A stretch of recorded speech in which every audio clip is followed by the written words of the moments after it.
ज्ञानवंत classes मध्ये आपले सहर्ष स्वागत आहे. महत्वाच्या नियुक्त्या.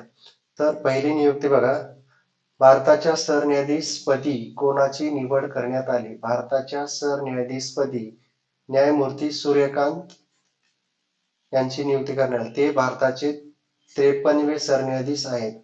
त्याच्यानंतर इस्रोचे अध्यक्ष डॉक्टर नारायण 14 जानेवारी 2025 पासून त्यांची नियुक्ती झाली आहे. युनेस्को पुढील महासंचालक म्हणून कोणाची नियुक्ती करण्यात आली आहे? आलिद अल आनानी. त्याच्यानंतर इस्रोचे 25 मध्ये भारतीय अंतराळ संशोधन संस्थेचे इस्रोचे नवे अध्यक्ष आता सांगितले आहे. तर IMF हिचे कार्यकारी संचालक सप्टेंबर 2025 मध्ये उर्जित पटेलची यांची नियुक्ती झाली आहे. तर 8व्या वेतन आयोगाच्या अध्यक्षपदी नियुक्ती करण्यात आली आहे रंजना देसाई. कोणाची आलेली आहे? रंजना देसाई. 6व्या महाराष्ट्र वित्त आयोगाच्या अध्यक्षपदी नियुक्ती कोणाची करण्यात आली? नितीन करीर यांची करण्यात आली. सप्टेंबर 2025 मध्ये भारताचे 15वे उपराष्ट्रपती म्हणून कोणाची निवड झाली आहे? सीपी राधाकृष्णन यांची झाली आहे. BCCI च्या अध्यक्षपदी नुकतीच कोणाची निवड झाली आहे? BCCI मिथुन मिन्हास. केंद्रीय लोकसेवा आयोगाचे UPSC चे नवे अध्यक्ष म्हणून कोणाची नियुक्ती करण्यात आली आहे? तर अजय कुमार. कोणाची करण्यात आली? अजय कुमारची. तर रिझर्व्ह बँक ऑफ इंडिया चे 26वे गव्हर्नर कोण बनले आहेत? तर संजय मल्होत्रा यांची निवड झाली आहे. तर भारतीय क्रिकेट नियामक मंडळ BCCI यांच्या सचिवपदीची नियुक्ती करण्यात आली आहे. सचिवपदी कोणाची नियुक्ती करण्यात आली? देवजीत सैकिया. महाराष्ट्र राज्याच्या मुख्य माहिती आयुक्तपदी नुकतीच कोणाची नियुक्ती करण्यात आली आहे? तर राहुल भालचंद पांडे. त्याच्यानंतर एप्रिल 2025 मध्ये भारतीय 23व्या कायदा आयोगाच्या अध्यक्षपदी कोणाची नियुक्ती करण्यात आली आहे? तर न्यायमूर्ती दिनेश माहेश्वरी.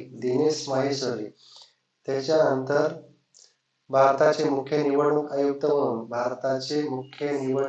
म्हणून ज्ञानेश कुमार यांची निवड करण्यात आली आहे.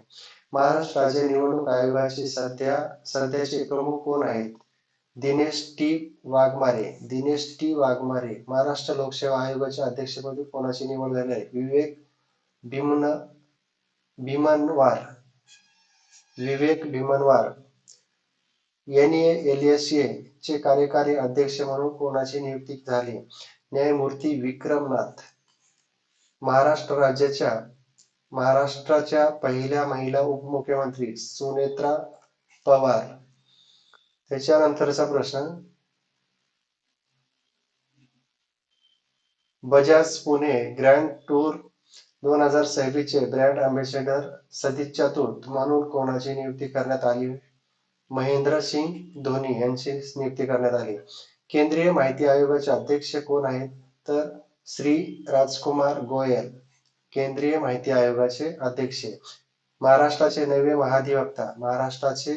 महाधिवक्ता डॉक्टर मिलिंद साठे. तर महाराष्ट्राचे पोलीस महासंचालक सदानंद दाते. ओडिशाच्या पहिल्या महिला मुख्य सचिव अनुग्रगा. BWF ॲथलेटिक्स कमिशन अध्यक्ष PV सिंधू. BWF चे अध्यक्षपदी कोणाची निवड? PV सिंधूची. कोल इंडिया मुख्य कार्यकारी अधिकारी B साईराम. कोल इंडियाच्या प्रमुख कार्यकारी अधिकारी म्हणून कोणाची नियुक्ती झाली? B साईराम. एअरटेल इंडियाच्या CEO पदी शाश्वत शर्मा. एअरटेल इंडियाच्या CEO पदी शाश्वत शर्मा यांची निवड झाली. मुख्य माहिती आयुक्तपदी मुख्य माहिती आयुक्त राजकुमार गोयल.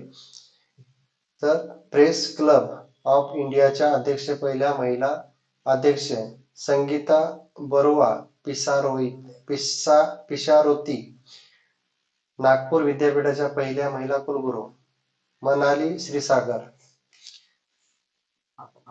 महासंचालक CISF चे प्रवीर रंजन. महासंचालक ITBP शत्रुजीत सिंह कपूर.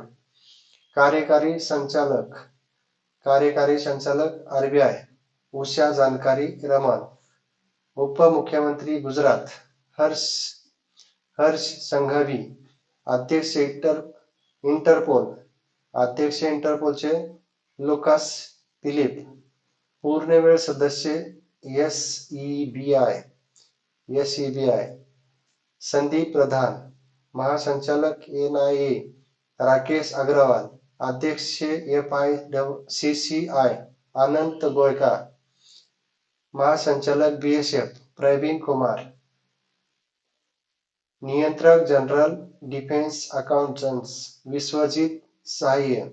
अध्यक्ष press club of India Sangeeta Arora पिसारुती. त्याच्यानंतर ब्रँड अँबॅसेडर हरियाणा राज्य महिला आयोग शेफाली वर्मा. नियंत्रक general of accountant CGA TCA Kalyani. महासंचालक NCC वीरेंद्र वत्स. मुख्य माहिती आयुक्त CIC राजकुमार गोयल. महासंचालक BSF प्रवीण कुमार. उपप्रमुख भारतीय वायुसेना flight chief air marshal Nagesh Kapoor. राष्ट्रीय तपास संस्था NIA चे महासंचालक राकेश अग्रवाल. भारतीय अन्न महामंडळ FCI चे अध्यक्ष रवींद्र कुमार अग्रवाल. सीमा रस्ते संघटना BRO चे महासंचालक हरपाल सिंह. ITBP चे महासंचालक शत्रुजीत सिंह कपूर. BSF चे महासंचालक प्रवीण कुमार. नैनिताल उच्च न्यायालयाचे मुख्य न्यायाधीश न्यायमूर्ती मनोज कुमार गुप्ता. असेच नवनवीन व्हिडिओ पाहण्यासाठी आपल्या YouTube चॅनलला सबस्क्राईब करा, शेअर करा. धन्यवाद.